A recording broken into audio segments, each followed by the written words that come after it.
Comienza el Catecismo de la Iglesia Católica, un programa dirigido por el Padre Luis Fernando de Prada.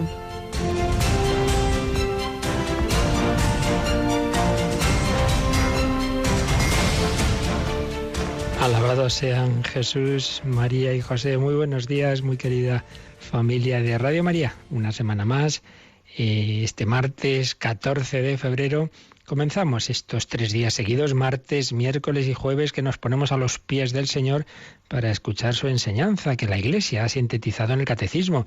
La enseñanza de las palabras de Cristo que recoge el Evangelio, la enseñanza de la revelación que está en la Escritura y en la tradición de la Iglesia, en tantos siglos que la vamos profundizando en esa revelación que se nos transmite a través de esa predicación, de esa vida de la Iglesia, de esos santos padres, de ese magisterio, concilios, santos, la vida y experiencia de los santos, y todo ello sintetizado admirablemente tras años de mucho trabajo de muchas personas en este catecismo, uno de los muchísimos legados que nos dejó el Santo Padre San Juan Pablo II. Y hoy, 14 de febrero, pues celebramos a unos de los patronos de Europa. Tenemos con nosotros a Rocío García. Buenos días, Rocío. Buenos días, padre. Bueno, Rocío, mira, cuando uno era jovencito solo había un patrono de Europa, que era San Benito de Nursia, el gran iniciador del monacato occidental, pero ahora hay muchos. ¿Tú sabes cuántos? Pues el número no, pero podemos recordarlos. A ver. Hoy celebramos a santos Cirilio y Metodio. Cirilo y Metodio, que eran hermanos y apóstoles de los eslavos, y es que Juan Pablo II dijo, hombre, muy bien San Benito de Nursia, patrono de Europa, pero claro, Europa no solo es Occidente, es también la parte oriental, y entonces puso a estos 2 copatronos, y entonces ya eran 3, pero luego añadió más. Santa Brígida. De Suecia, el Papa dijo, no solo los hombres, también las mujeres, no solo por aquí, por el sur, sino el norte, y entonces vámonos al norte, a Suecia, Santa Brígida de Suecia, pero esta fue nombrada copatrona de Europa junto a otras 2 mujeres.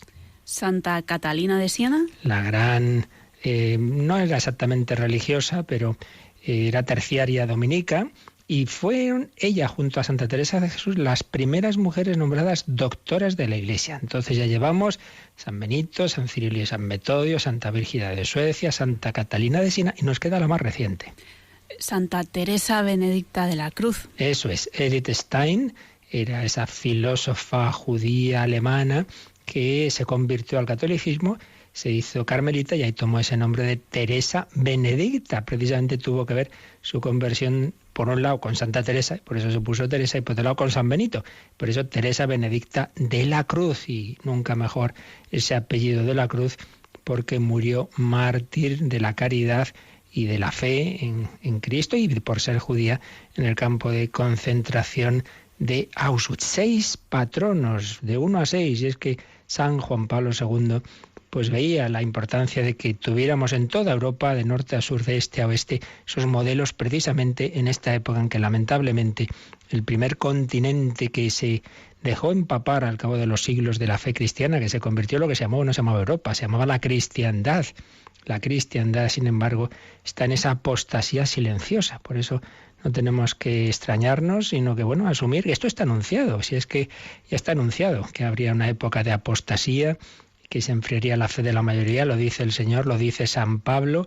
Pues no nos asustemos, pero todo está en manos del Señor. Dios sabe lo que hace y lo que permite, y tenemos estos patronos que nos impulsan a evangelizar, a hacer lo que ellos hicieron. Por eso, en este día de San Cirilo y San Metodio, se nos pone, el Evangelio de la misa no es la continuación del de ayer, como es habitualmente, sino que cuando es una fiesta, pues es un Evangelio puesto, buscado, con un sentido directo que tenga que ver con los santos del día. Y por eso hoy el Señor nos ha puesto este texto famoso de San Lucas, en que el Señor envió a 72 discípulos y les dijo, la mies es abundante y los obreros pocos.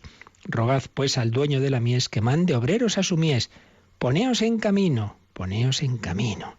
Y no llevéis bolsa, ni alforja, ni sandalias, ir como corderos en medio de lobos. Ir anunciando el Evangelio, quedaos en la misma casa, comiendo y bebiendo de lo que tengan, porque el obrero merece su salario. Y Jesús también les decía que si entráis en una ciudad y os reciben, comed lo que os pongan, curad a los enfermos que haya y decidles el reino de Dios ha llegado a vosotros. Pero si no, esa paz que deis a esa casa volverá a vosotros. Estamos llamados a sembrar y luego ya lo que ocurra no depende de nosotros, depende de la gracia de Dios y depende de la respuesta libre del hombre, que puede ser positiva o negativa, y positiva en mayor o menor grado, 30, 60, 100 por uno, que dice la parábola del sembrador.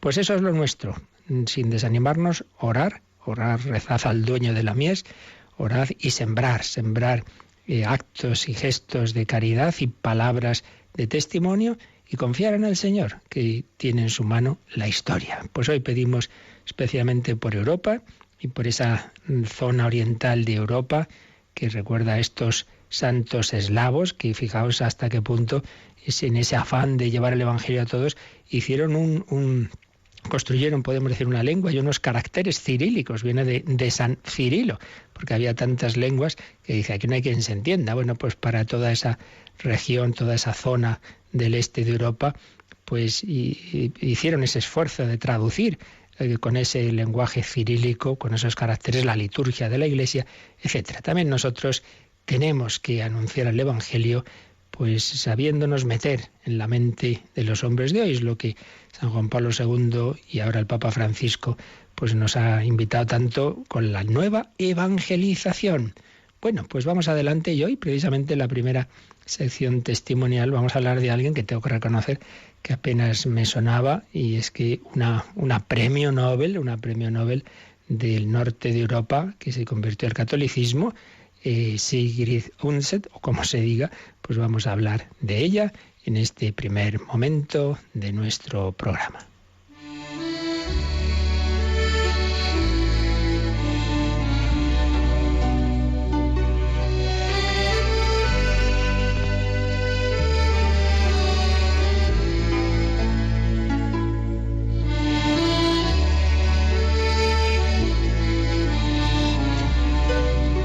Más de una vez hemos recordado que nos pasa a los católicos, que nos tragamos todas las leyendas negras, todas las cosas malas que se dicen de la Iglesia, y en cambio no conocemos tantas y tantas historias positivas, tanta gente importante de un tipo o de otro que ha vivido o se ha convertido a la fe católica y que ni siquiera los conocemos. Bueno, pues una de esas mujeres, seguramente desconocida para la mayoría de nosotros, a pesar de su importancia, fue Sigrid Undset, o Undset se escribe, no sé cómo se pronuncia, porque esta mujer nace en Dinamarca, vive entre 1882 y 1949 y fue Premio Nobel de Literatura en 1928, sobre todo por una obra, una trilogía, Cristina, hija de Labrans, que tiene, sin ninguna duda, ocupa un puesto entre las mejores obras de la novela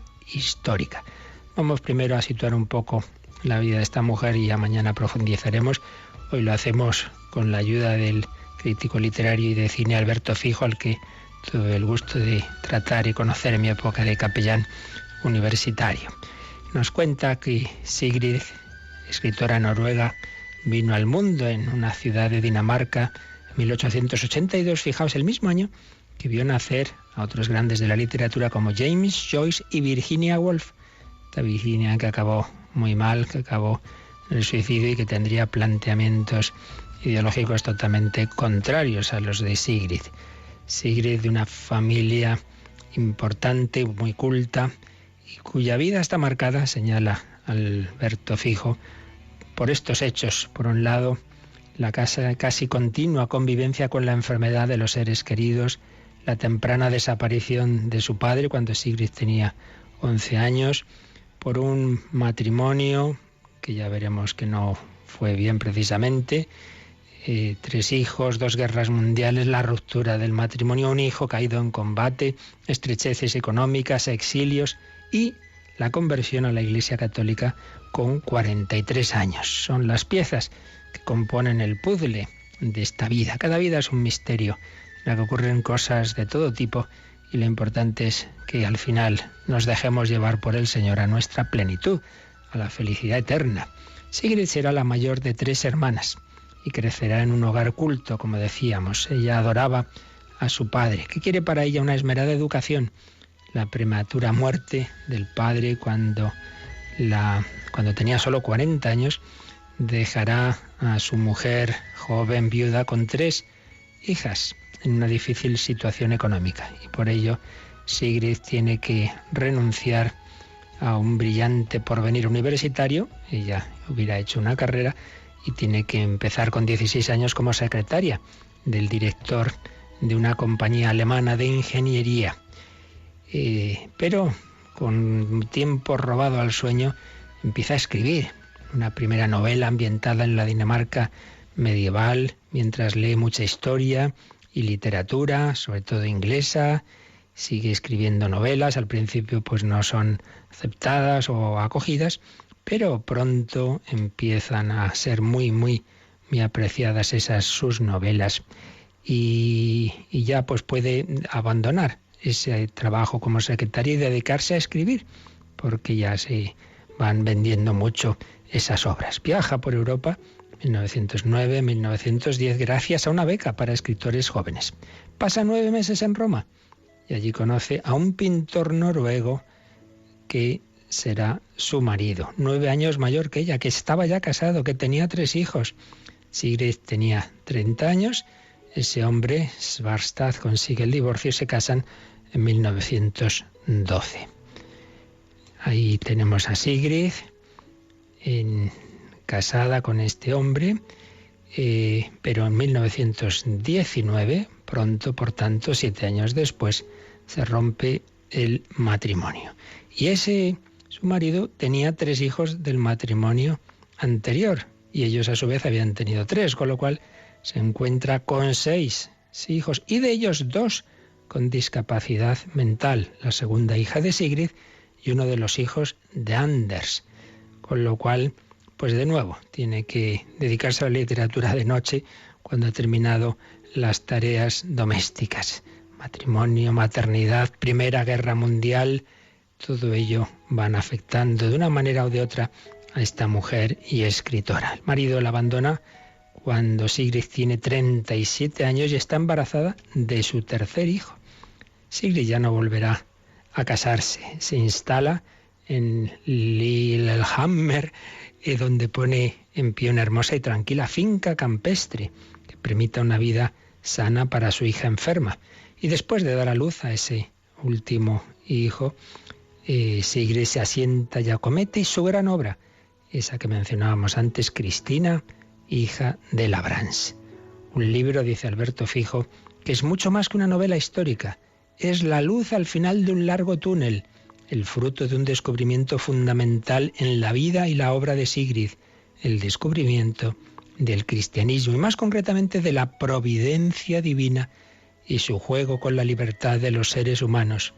Concluida la redacción del libro y tras recibir la instrucción de un sacerdote, Sigrid es recibida en la Iglesia Católica. Estamos en 1924 y la escritora tiene 43 años.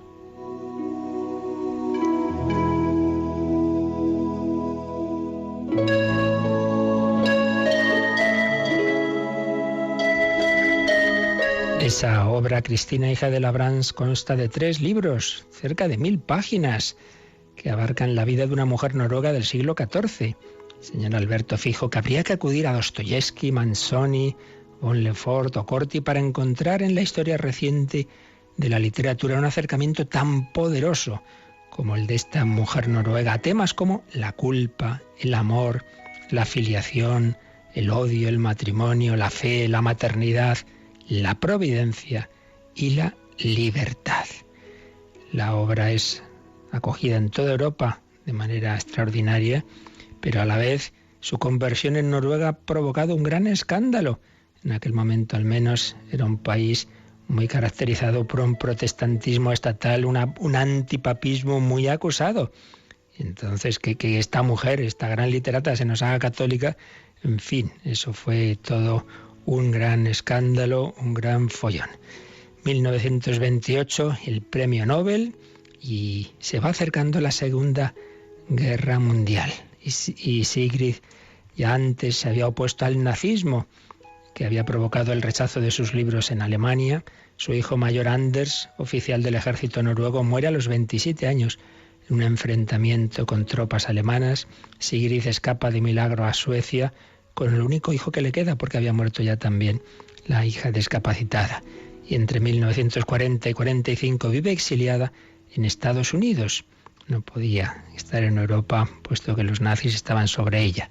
Terminada la guerra, vuelve a Noruega, donde muere el 10 de junio de 1949 a los 67 años, y precisamente dejó una obra póstuma, Catalina de Siena, una de las mujeres santas copatronas de Europa. Sigrid Undset, una mujer danesa que, como hemos podido captar un poquito, al menos tras estas breves pinceladas, tuvo una vida ajetreada, con muchas circunstancias agradables y desagradables, quizá más las dolorosas que las gozosas, pero encontró el gozo y el sentido de su vida en la conversión al catolicismo, que mañana ya explicaremos un poquito más. Pues una mujer, una premio Nobel, que acaba en la Iglesia Católica y que la mayoría seguramente de nosotros ni la conocíamos, y nos viene bien el saber que tenemos también estos hermanos, hermanas en este caso, en nuestra fe, en nuestra Iglesia ya del otro lado del umbral de la muerte. Ese umbral de la muerte que Jesucristo traspasó, como vamos ahora enseguida a seguir recordando con la ayuda del catecismo.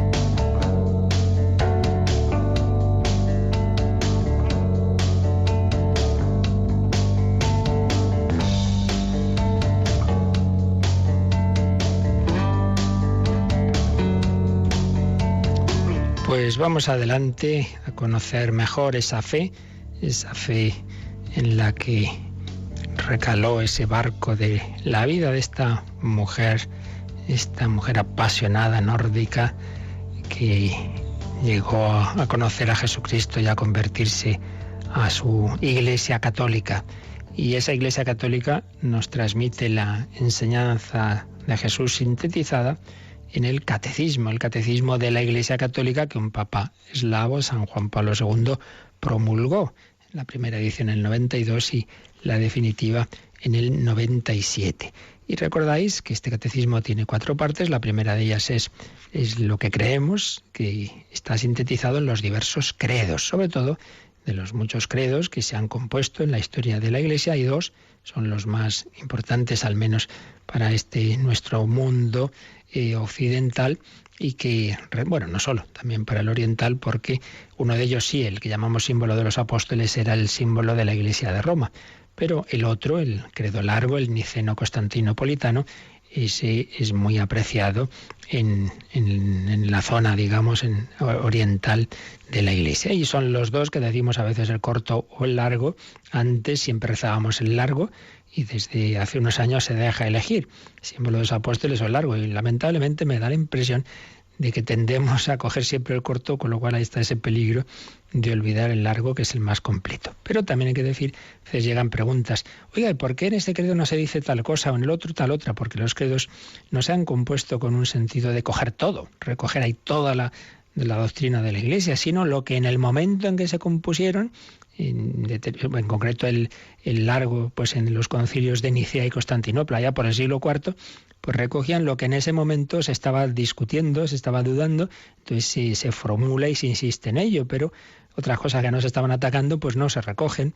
Entonces en unos aparecen unas cosas, en otros otras, porque, repito, no han tenido esa pretensión de coger todo. Sí tiene esa pretensión el catecismo. Bueno, todo siempre quedan cosas, pero lo esencial está de toda la doctrina que un católico debe conocer. Eso sí está en el catecismo, porque el catecismo sí tiene esa pretensión de ser sistemático y completo, pero eso no ha ocurrido en muchísimos, la mayoría de los actos del magisterio de la Iglesia en 20 siglos no han pretendido, salvo eso, cuando se han compuesto catecismos, no han pretendido recoger todo, sino lo que en ese momento era más necesario. Pues bien, en nuestro catecismo, el inicio de la primera parte nos ponen 2 columnas, esos 2 credos o símbolos que conocemos más y que rezamos más, el llamado símbolo de los apóstoles y el de Nicea, Constantinopla.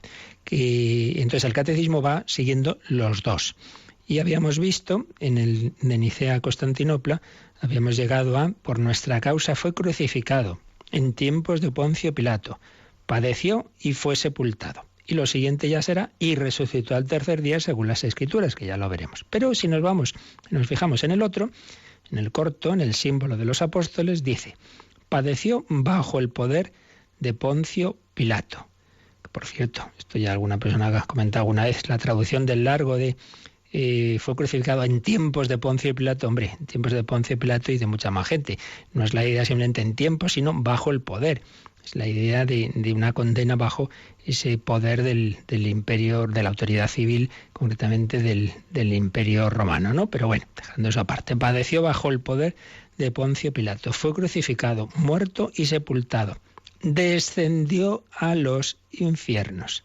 Y luego ya sigue, al tercer día resucitó de entre los muertos. Es decir, que el símbolo de los apóstoles añade algo que no está en el de Nicea, Constantinopla. Entre la sepultura de Cristo que vimos los últimos días y la resurrección que veremos los próximos, añade descendió a los infiernos, que no está en el de Nicea, Constantinopla. Repito, no porque ese credo o en esos concilios no se creyera en esa verdad, claro que se creía, simplemente que en la composición que se hace en ese momento del credo, bueno, no es un aspecto que parezca necesario recoger y por eso no se formula, pero está, como enseguida veremos, en toda la tradición de la Iglesia, partiendo obviamente del Nuevo Testamento. Así pues, nuestro catecismo va a tener ahora un artículo, el artículo 5 de esta parte en la que estamos. Este artículo 5 se titula así, con esa frase, Jesucristo descendió a los infiernos y luego después, al tercer día resucitó de entre los muertos. Entonces vamos a ver primero, en estos primeros días, el párrafo 1. Cristo descendió a los infiernos. Y ya pasaremos después a lo más importante, sin duda.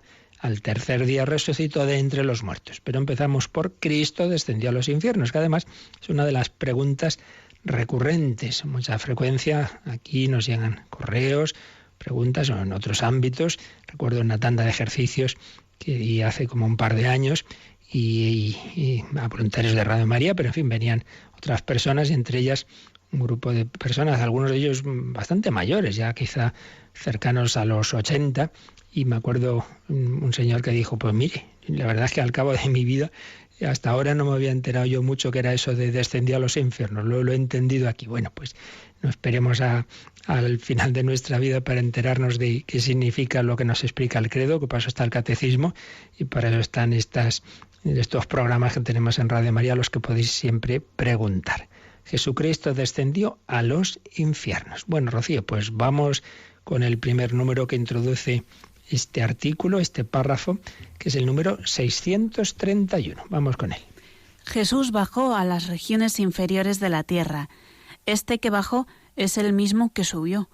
El símbolo de los apóstoles confiesa en un mismo artículo de fe el descenso de Cristo a los infiernos y su resurrección de los muertos al tercer día, porque es en su Pascua donde desde el fondo de la muerte Él hace brotar la vida. Y para certificar esta frase nos va a poner un fragmento del famoso himno pascual que se proclama cuando en la vigilia pascual se enciende el cirio pascual, el Exultet. Entonces ahí en una estrofa dice lo siguiente.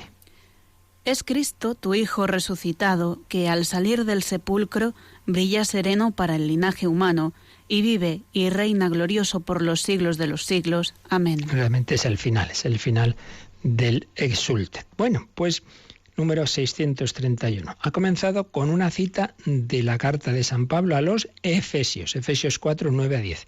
Jesús bajó a las regiones inferiores de la tierra. Este que bajó es el mismo que subió. Bueno, lo de que subió, pues ya sabemos, está claro, se refiere a la ascensión del Señor.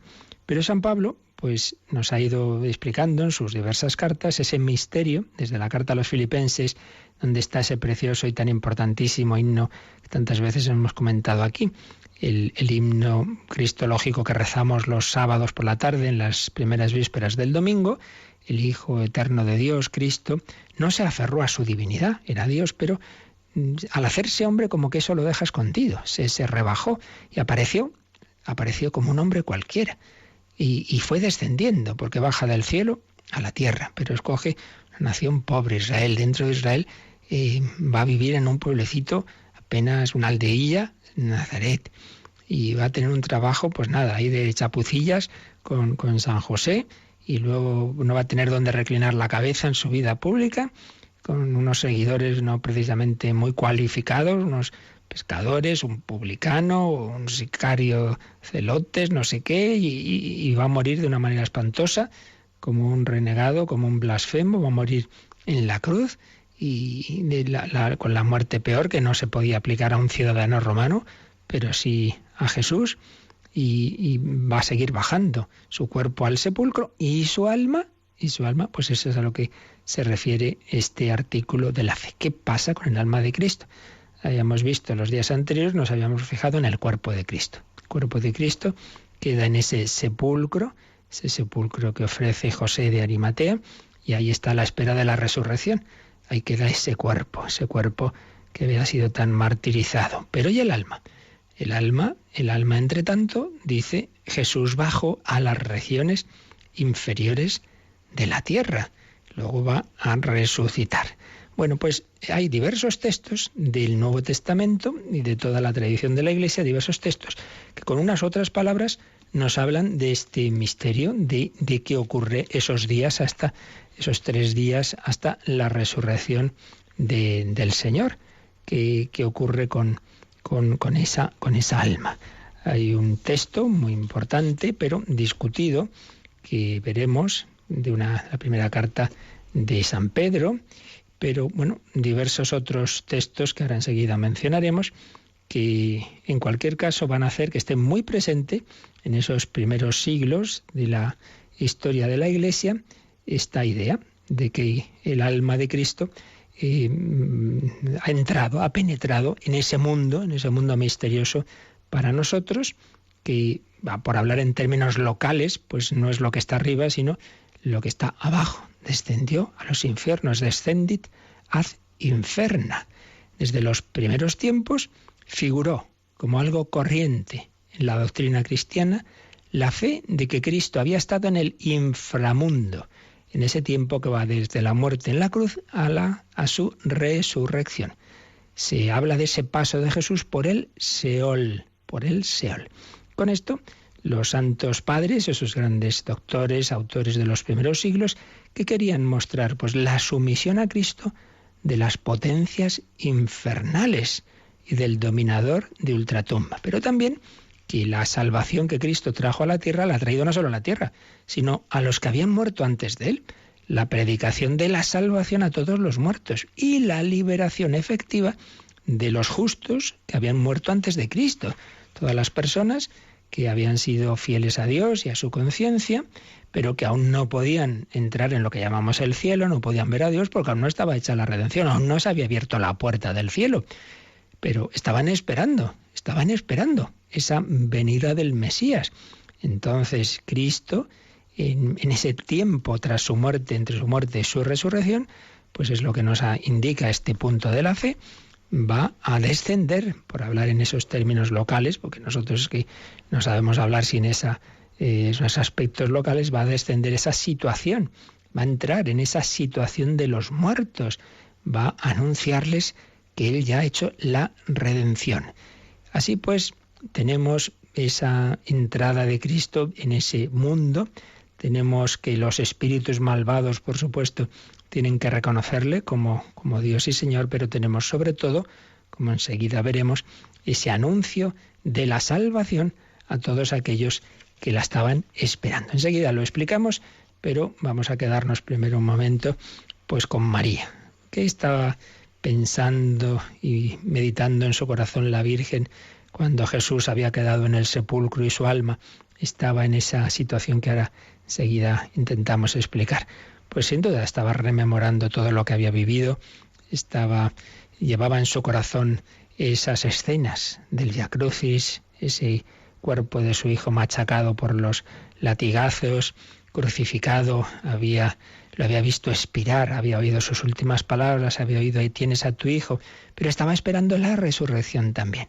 Vamos a quedarnos con la Virgen un poquito y a pedirle que aumente nuestra fe y nuestra esperanza, que no nos desanimemos nunca, que sepamos que la muerte, que el dolor, que todo ello cuando se vive con su Hijo Jesucristo desemboca en la resurrección. Esa es nuestra fe, esa es nuestra esperanza.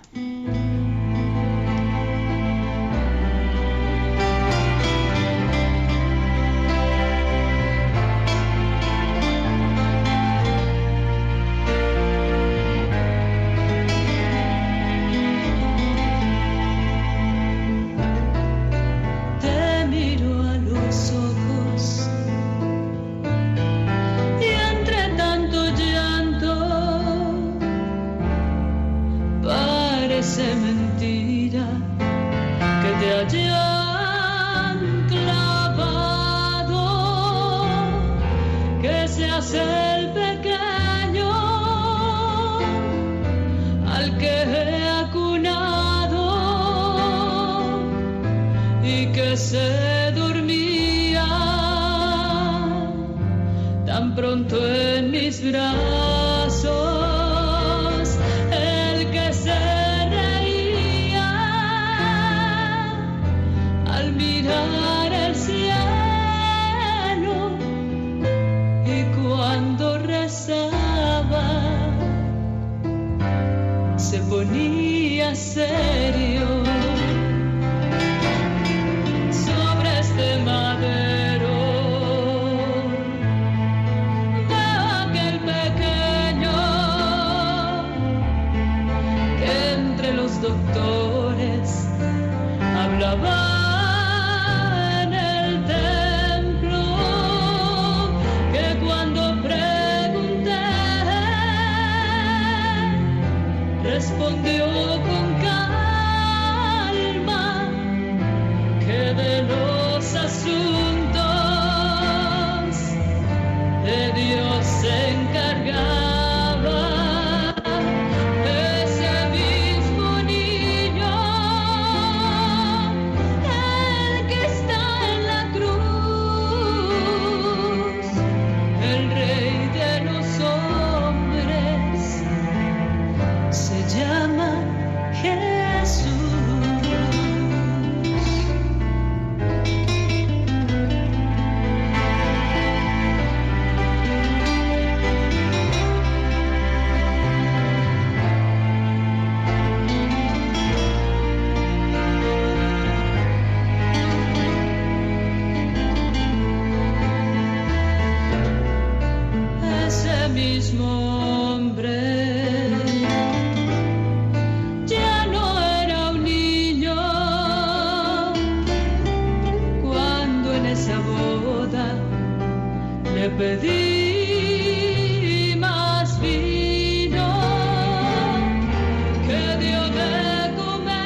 Están escuchando el Catecismo de la Iglesia Católica con el Padre Luis Fernando de Prada.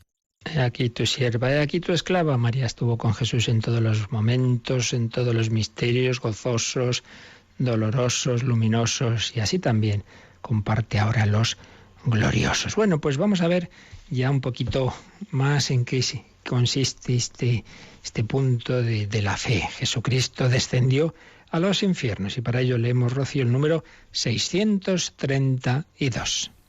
Las frecuentes afirmaciones del Nuevo Testamento, según las cuales resucitó de entre los muertos, presuponen que antes de la resurrección permaneció en la morada de los muertos. Es el primer sentido que dio la predicación apostólica al descenso de Jesús a los infiernos. Jesús conoció la muerte como todos los hombres y se reunió con ellos en la morada de los muertos. Pero ha descendido como Salvador, proclamando la buena nueva a los espíritus que estaban allí detenidos. Resucitó de entre los muertos, por tanto estuvo donde los muertos. Jesucristo resucitó de entre los muertos, aparece en distintos lugares del Nuevo Testamento, como Hechos 3:15, como Romanos 8:11, como 1 Corintios 15:20. Por tanto, dice el Catecismo, esos textos, esa fe presupone que antes de resucitar estaba en la morada de los muertos. Morada de los muertos. Cita, por ejemplo, el Catecismo, Hebreos 13:20, que dice: el Dios de la paz, que levantó de entre los muertos a nuestro Señor Jesús, el gran pastor de las ovejas, por la sangre de la alianza eterna, os capacite con toda clase de bienes, etc. Levantó de entre los muertos. Se presupone esa estancia, esa permanencia de Jesús en esa morada de los muertos. Entonces dice el Catecismo que el primer sentido de la primera predicación apostólica sobre este misterio, ese descenso de Jesús a los infiernos, quiere decir, en primer lugar, que como ya veíamos el día anterior, no es que se murió y ya está y resucitó, ¿no?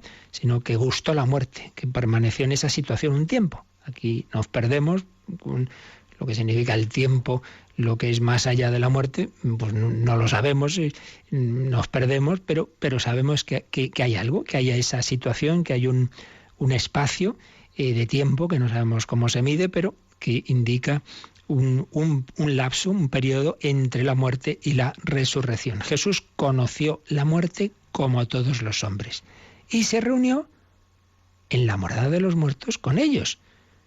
Pero, sigue diciendo el Catecismo, pero ojo, desciende no como un muerto más, sino como el Salvador prometido, el Salvador que proclama la buena nueva a los espíritus que estaban allí detenidos. Y entonces cita un texto que ha sido texto muy importante, aunque no es fácil de su interpretación.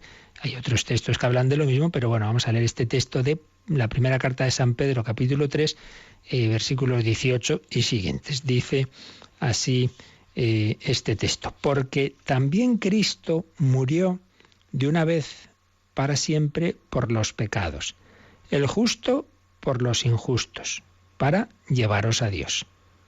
Entregado a la muerte según la carne, fue vivificado según el Espíritu, y por este Espíritu fue a predicar a los espíritus encarcelados, a los que en otro tiempo rehusaron creer, cuando la paciencia de Dios daba largas, mientras en los días de Noé se preparaba el arca, en la que pocos, 8 personas se salvaron por medio del agua. Lo que nos importa es que Cristo en espíritu, porque su cuerpo estaba en el sepulcro, dice, fue a predicar a los espíritus encarcelados, a aquellos que en un tiempo fueron rebeldes a Dios, pero que, por lo que se deduce del texto, pues se convirtieron. La paciencia de Dios pues ha tenido ese fruto con esas personas, con aquellos que tuvieron una rebeldía, pero que luego pues han sido fieles a Dios. En cualquier caso, ya decimos que es un texto un poquito discutido su interpretación,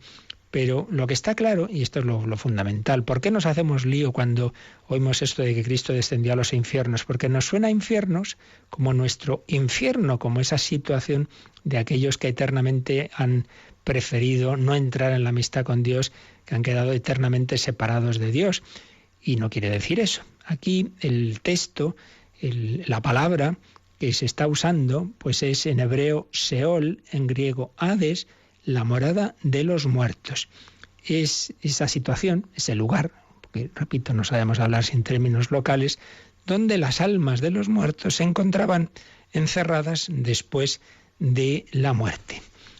Tenemos diversos textos en el Nuevo Testamento, por ejemplo, San Pablo a los Romanos, ¿quién descenderá al abismo? Al abismo, como diciendo, ¿quién sacará de entre los muertos a quienes están en esa situación? O el que veíamos de Efesios, el que descendió, ese es el mismo que subió sobre todos los cielos para llenarlo todo. Descenso de Jesús al reino de los muertos. En primer lugar, pues vemos ahí la solidaridad de Jesús. Él ha experimentado el estar muerto. Ha experimentado, decía San Juan Pablo II, la separación de cuerpo y alma en la misma medida y en la misma condición de todos los hombres. Esto mismo ya lo anunció Cristo, recordad, cuando compara su propio camino con la historia del profeta Jonás. Porque así como Jonás estuvo 3 días en el vientre de la ballena, así estará el Hijo del Hombre 3 días y 3 noches en el corazón de la tierra. En el corazón de la tierra, en esa morada de los muertos. Fue a predicar allí a aquellos espíritus que estaban encarcelados, o esos textos que hacen alusión a ese anuncio de la salvación. Nos encontramos con una dualidad, por tanto. El cuerpo está muerto, pero el alma vive en la luz, contemplando a Dios. Y en este estado Cristo bajó a los espíritus encarcelados, a los muertos, asumió en su muerte el destino del hombre hasta su separación, nos explica el cardenal Sembon en su Cristología. Según su alma, desciende a esa situación y les anuncia a los espíritus cautivos la liberación. La liberación. Entonces, significa esa entrada de Cristo en la situación de aquellos que estaban que habían muerto y que habían aceptado la misericordia de Dios, pues la gracia que habían recibido durante su vida, o al menos en el momento de la muerte, habían aceptado esa salvación de Dios, pero no podían, repetimos, entrar a contemplar a Dios hasta que Cristo resucitara. Entonces, ese Jesús que comparte la situación de los muertos, les anuncia la buena noticia. Ya está hecha la redención, y esto es para vosotros también. Desde Adán hasta el último que hubiera muerto, que lo hubiera hecho en ese aceptar, en ese abrirse a la gracia de Dios, pues se les da la buena noticia de que también para ellos es esa salvación, que ahora se van a ir con Cristo al cielo. Bueno, pues por ahí va la cosa. Por tanto, es un compartir Cristo, la situación de los muertos, es un entrar como Dios y Señor en toda esa zona, por así decir, que ya no es meramente la tierra, pero es sobre todo el anuncio de la buena noticia de la salvación a aquellos que habían sido fieles a Dios, a aquellos que estaban en una situación de esperanza, de auténtica esperanza. No es la situación de aquellos otros, también, que hubieran muerto antes, pero que se habían cerrado a la misericordia de Dios. Por eso, aunque ya lo explicaremos con calma mañana, si Dios quiere, vamos a leer, Rocío, el siguiente número, porque ahí ya se nos va explicando esto más. De momento ha sido como irnos metiendo un poquito en este misterio, recordando algunos de estos textos, pero ahora ya el número 633 del Catecismo nos explica más a qué se refiere la fe de la Iglesia y la Escritura cuando habla de ese descenso de Cristo a los infiernos. Leemos 633. La Escritura llama infiernos, Seol o Hades, a la morada de los muertos donde bajó Cristo después de muerto, porque los que se encontraban allí estaban privados de la visión de Dios. Tal era, en efecto, a la espera del Redentor, el estado de todos los muertos, malos o justos, lo que no quiere decir que su suerte sea idéntica, como lo enseña Jesús en la parábola del pobre Lázaro, recibido en el seno de Abraham. Son precisamente estas almas santas que esperaban a su libertador en el seno de Abraham, a las que Jesucristo liberó cuando descendió a los infiernos.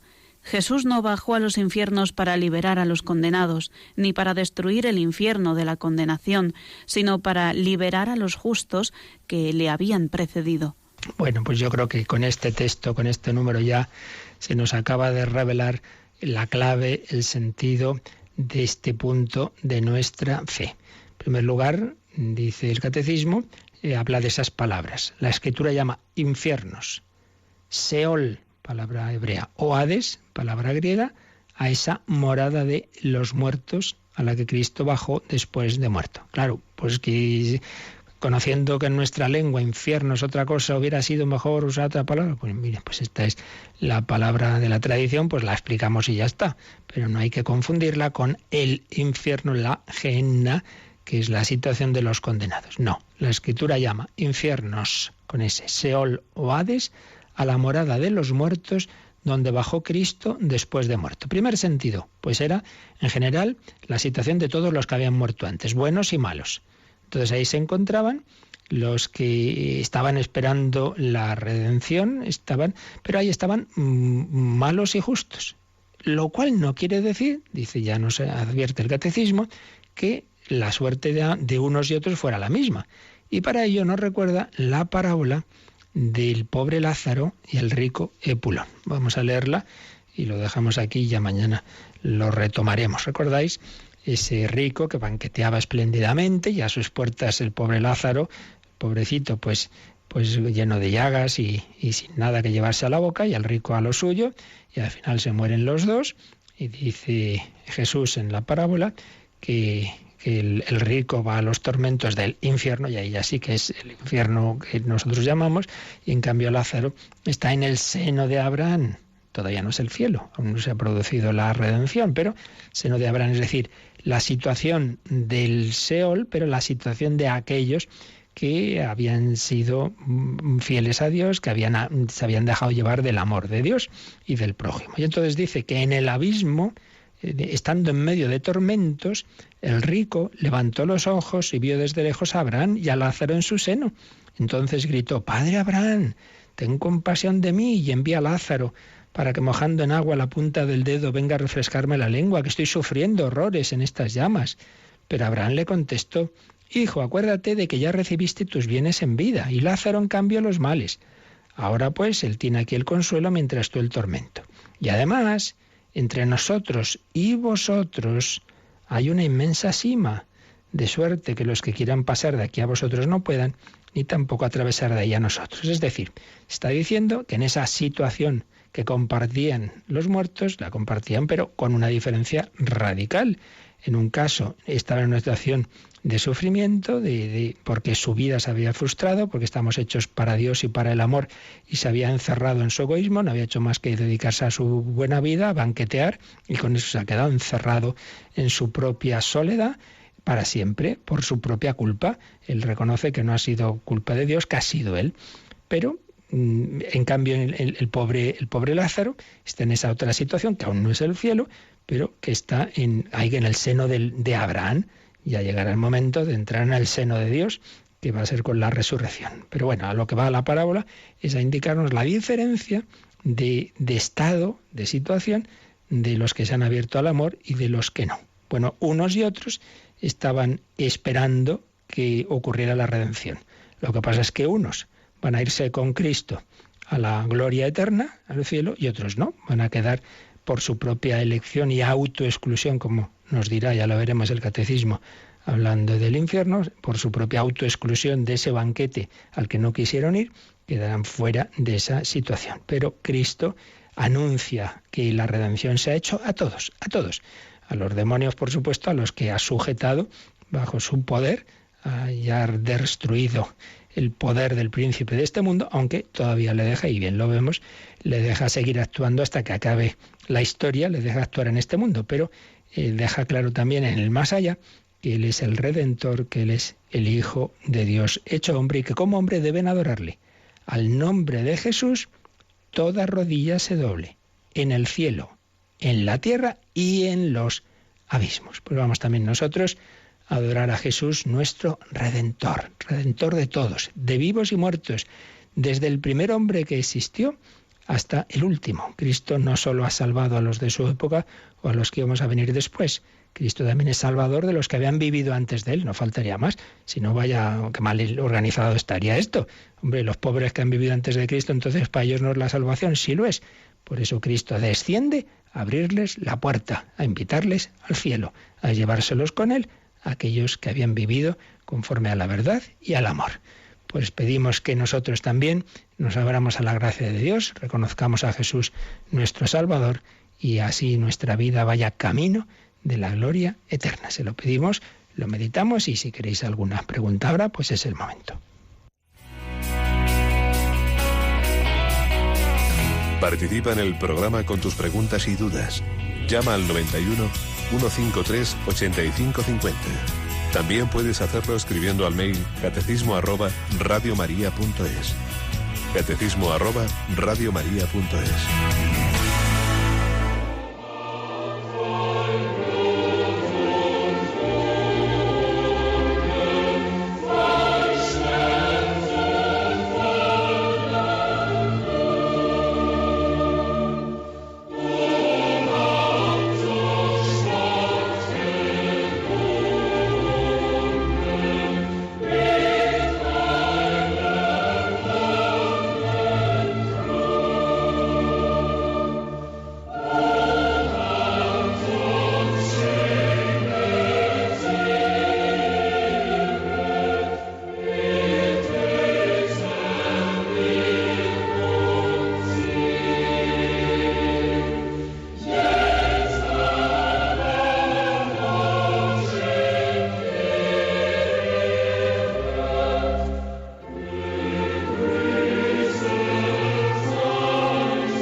La pasión, según San Mateo, esa pasión que culmina en la muerte de Cristo, pero su alma no se queda quietecita, su alma anuncia la buena noticia en los que habían muerto antes de esa redención. ¿Tenemos alguna llamada, Rocío? Jesús de Madrid nos ha llamado para preguntar, ¿es primero la obligación antes que la devoción o debe haber un equilibrio entre ambos? Bueno, esas, claro, son expresiones y un refrán, ¿no? Antes la obligación que la devoción, que como tantas otras frases es que dependen, ¿no? Dependen del sentido, porque se pueden entender muy bien y se puede entender mal, claro. Así en abstracto no es fácil responder, ¿verdad? Vamos a poner algún ejemplo y entonces pues podemos ver cómo podría entenderse bien o cómo podría entenderse mal. ¿Cómo puede entenderse bien qué es la obligación antes que la devoción? Pues por ejemplo, una madre de familia de varios hijos que antes de casarse pues solía tener la estupenda costumbre, muy aconsejable evidentemente, de ir a misa todos los días y claro, tiene varios hijos y dice, pues a ver cómo me las arreglo, o bien madrugo o tal, pero no tengo misa por aquí, entonces la única opción pues es irme luego a las 7 de la tarde, bueno, pues los dejo un ratito solos y me voy, oye vecina, hoy estás un poco pendiente, hija, pues no puede ser, pues primero está claro que tienes que cuidar a esos niños, no puedes dejarlos solos. Entonces, pues habrá que ver si hay cómo se puede compatibilizar, pero hombre, no hagas esa barbaridad, ¿no? Entonces, ese tipo de cosas, ¿no? O que uno, pues, en su trabajo dice, bueno, ahora es momento de hacer la lectura espiritual, que no me vea el jefe, entonces aquí me escondo y lo hago, y veis, será el momento de trabajar. Pues sería un sentido de entender bien la obligación antes que la devoción. Pero ojo, porque se puede entender también muy mal, porque claro, también la primera obligación con Dios nuestro Señor, hombre, organízate. Entonces, de verdad no puedes ir a misa el domingo. No, es que tengo que, hombre, no puedes organizarte. Para otras cosas sí, sacas la manera de organizarte, ¿verdad? Pero para ir a misa no. En fin, que depende, no es fácil responder así en general a este tipo de preguntas, porque ya depende de cada persona, ¿no? Entonces, si uno a lo mejor tiende a abandonar o a ser perezoso en los temas de oración, de sacramentos y tal, hay que decirle, oye, no te olvides de que eso que llamas devoción también puede ser obligación, en el buen sentido, ¿eh? Obligación es aquello que nos une a Dios. Obligación, ligarse a Dios, unirse a Dios. Pero también otra persona, a lo mejor muy devota, entre comillas, pero entendiendo mal la devoción, y que eso le lleve a abandonar lo que llamamos los deberes de Estado, es decir, sus obligaciones como padre de familia, como trabajador, en fin, cada uno según sus circunstancias. Esas ya, las concreciones, no pues se puede dar una respuesta muy genérica, sino que ya son pues lo propio de una consulta personalizada que llamamos dirección espiritual o con el confesor, etcétera. Pero en fin, está muy bien este tipo de cosas, que por lo menos las pensemos y damos un criterio general, pero luego la concreción ya debe hacerlo cada uno con quien le conozca más. Muy bien, pues vamos adelante en este día, acercándonos al Señor, acercándonos a nuestro destino eterno, esa vida eterna a la que Jesucristo nos llama a todos. Para ello contamos con su bendición, la bendición de Dios Todopoderoso, Padre, Hijo y Espíritu Santo, descienda sobre vosotros. Alabado sea Jesucristo.